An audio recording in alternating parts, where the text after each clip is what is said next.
এটা ডিলারকে কারসাজি, তারা 4-5 দিন গ্যাস দেয় না, পরে একদিন আসে, আইসা বলে যেমন 1000 টাকা মাল বলে 1500 টাকা নিবা, নিলে নাও, যে দামাদামি করলে বলে মাল নাই, চলে জায়গা। তখন দোকানদার বাধ্যতামূলক কিছু মাল রাখে, কিন্তু দোকানদাররা, খুচরা দোকানদাররা কখনো এত মাল বেশি লাভে বিক্রি করে না। এটা হলো গ্যাসের সংকট। বাংলাদেশে এখন বর্তমানে একটু গ্যাসের সংকট চলতেছে। আমরা এই শীতের সিজনে প্রতি বছরই একটু থাকে, এই বছরটা আরো বেশি একটু সংকট দেখা দিচ্ছে আমাদের। 8-10টা গাড়ি ধরেন প্লান্টে গেছে, কিন্তু একটা গাড়িও লোড পানি যাচ্ছে, 8-10 দিন ধরে যাই হয়েছে, কোনো গাড়ি লোড পাইতেছে না। মানে সংকটের কারণটা কি? সংকটের কারণে এখন এটা আমি সঠিক বলতে পারতেছি না কি কারণে সংকট হচ্ছে। আচ্ছা, আপনারা কত করে বিক্রি করেন গ্যাস? আমরা বিক্রি করি 1200 টাকা করে। কিন্তু এর কারণটা কি? না না, আমরা ওই 1200 টাকা করে বিক্রি করি, কিন্তু ওরা দেখা গেছে ওদের যে চাহিদা ছিল 50টা, আমরা মাল দিতে পারি তাদের 10টা, আর ওই 10টা দিয়ে ওরা ধরেন ওই 50টার লাভ করে ওরা।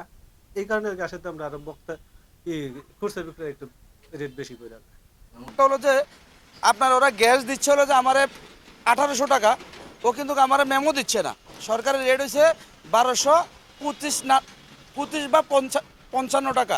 উনি কোনো মেমো দেয় না, কোনো দোকানে কিন্তু মেমো দেয় না, যারা খুচরা বিক্রেতা এদের কারো কাছে কিন্তু মেমো দেয় না।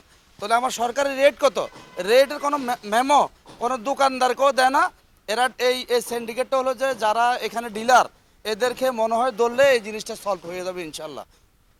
টাকা বেতন পাই, ফ্যামিলি নিয়ে কোনো মতে থাকি। একটা সিরিয়াল বাসা যদি থাকি আমরা, ওইখানে 5000 টাকা রুম ভাড়া, এর ভিতর খানা খরচ আছে আমাদের 6000 টাকার মতো। 6000 টাকার মতো খানা খরচ। এখন যদি গ্যাস বিলটা আমরা যদি আরে আগে কম ছিল 1200-1300 টাকা আমরা কোনো মতে টানতে পারতাম, কিন্তু এখন 2000 টাকা যদি আমরা গ্যাস কিনি, তাহলে আমাদের পকেটে একটা টাকা থাকে না, খুবই কষ্ট হয়ে যায় জিনিসটা। এটার জন্য আমরা অনেক পেরেশানি আছে। সংকট মানে আপনার মনে করেন 1100 টাকা, 1150 টাকা গ্যাস ছিল 10 দিন আগেও, তাই সেই গ্যাস এখন 1950 টাকা, তাও পাইতেছি না। তাইলে মনে করেন যে 10 টাকা পাওয়াটা বিক্রি করে 10 টাকা ডাইল বেজে, তাইলে এইভাবে স্টাফ রাখা যায়, তারপরে লোকে আপনার দোকান ভাড়া, কারেন্ট বিল সব দিক দিয়ে মানে ক্রাইসিস। আর মনে করেন যে যেভাবে গ্যাসের দাম বাড়ছে, এভাবে হোটেল চালানোর মতো সম্ভব না। হোটেলে মনে করেন আগে লাভ ছিল, এখন বর্তমানে মনে করেন যে লাভ তো নাই, মনে করেন আর গুণাগারি দেওয়া লাগেন বর্তমানে। হাজার তো গ্যাস না, গ্যাসের দাম রাখে 3200 টাকা রাখে। এগুলো ঢাকা দিয়ে ব্যস্ত করে যারা এগুলা করে। হ্যাঁ, আমরা চাই যে গ্যাসের ইয়াটা যদি বিলটা একটু কমাই দিতে পারে, সে আমাদের মধ্যে পরিবাররা চলতে পারবো, এই আর কি। 15,000 টাকা বেতন দিয়ে 2,000 টাকা দিয়ে গ্যাস কিনে রান্না করা, এটা আমাদের জন্য কাম্য না।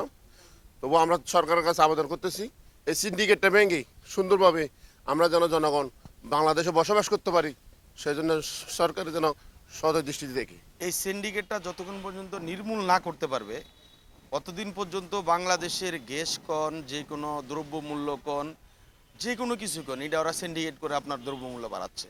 এখন আমরা মিডিয়ার মাধ্যমে এই জিনিসটা বলতে চাই, যারা হলো এটা ডিলার, যারা এটা নিয়ে স্টক করে, আমরা ডক্টর ইউনূসের কাছে একটাই আমাদের অনুরোধ থাকবে, উনি যেন বাংলাদেশের জনগণের জন্য দুর্ভোগ না হয়, যে কোনো দ্রব্যমূল্য যেন সে খুব নিয়ন্ত্রণ নিয়ে আসতে পারে, এটা আমরা তার কাছে রিকোয়েস্ট করব। এবং সেজন্য এই কাজটা খুব দ্রুত গতিতে করতে পারে বাংলাদেশের প্রশাসন যারা আছে, ওনারা যেন, যারা এই গ্যাসের সিন্ডিকেট করতেছে, এই সিন্ডিকেটটা যেন ওনারা নির্মূল করতে পারে।